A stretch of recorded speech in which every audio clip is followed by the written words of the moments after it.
I made it to into Brussels. I'm at the hotel now, just trying to recharge my batteries and the iPhone batteries too. So I'm drinking my first Belgian. It's the Leffe Blonde Ale. It's fairly clean, got nice, beautiful clarity, the spicy clove thing. But the rest of the city, absolutely overrun, totally replaced by Muslims from Africa and the Middle East. And it's just disgusting. The streets are disgusting. It's ugly. It's dirty. We found the town square.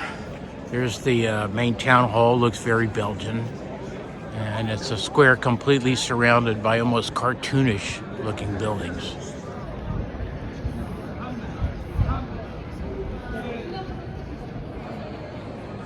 But beautifully lit nonetheless. That's it, the town square. So here's the lineup. La Trappe, something called Waterloo, never heard of that one. Bruges, never heard of that one. Tourmalet, formerly the rise on and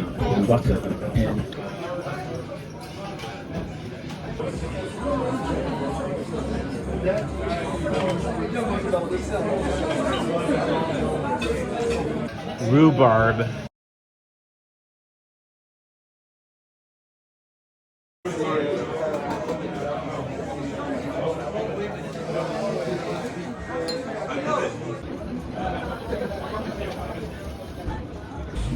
So, leaving the Meininger Hotel, and I tell you what, Meininger's been a hit for me. This the third place I've stayed at, and every time it's been a really nice experience. All the places are located close to the train station, and when I'm arriving at night, or it's raining or snowing or something, last thing I want to do is trudge around with my 60, 70 pounds of gear trying to find the hotel or get to the hotel, with all the confusion of transportation.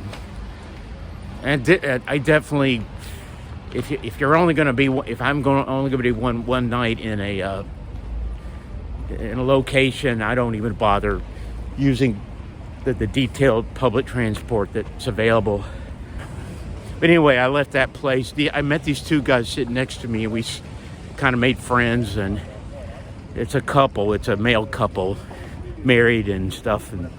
But one's an American and one was German, and they were both from Heidelberg. So we had that in common. We both love Heidelberg.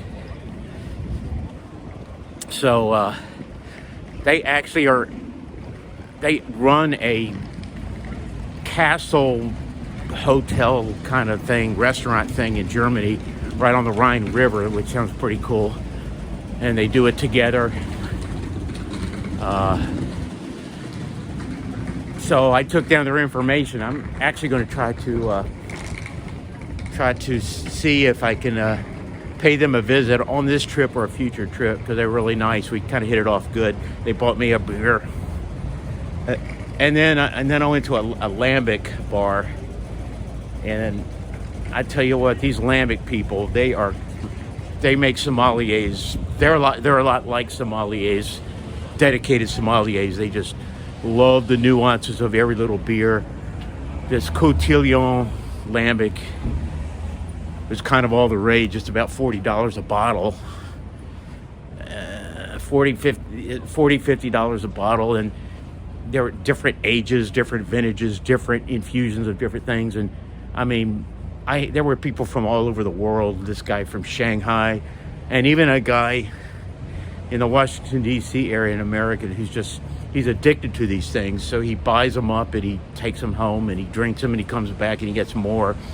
So I've heard that lambic enthusiasts are really over the top compared to other beer enthusiasts, and it's true.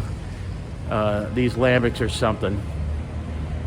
So I have one left. It was a lambic infused with Barbera, and it's real Barbera from Italy. They have this relationship, so they mix the Barbera in with 2-year-old lambic, plain lambic. And of course, lambics are a sour beer with a little bit of funkiness, often a little bit of Brett on them, but they do have complexity. They have a lot of different nuances and terroir. I mean, it's the closest to wine kind of that you get in the beer community. The way they talk about it, the way they value the vintages and the barrels and the blends and the so-called terroir, which comes from, I guess, the wild fermentation's particular local character or something, because obviously nothing grows. So it's not terroir in that respect.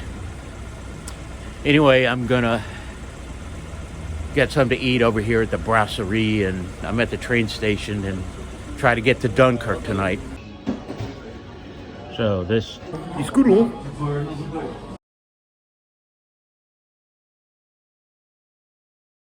SNCF TGV train.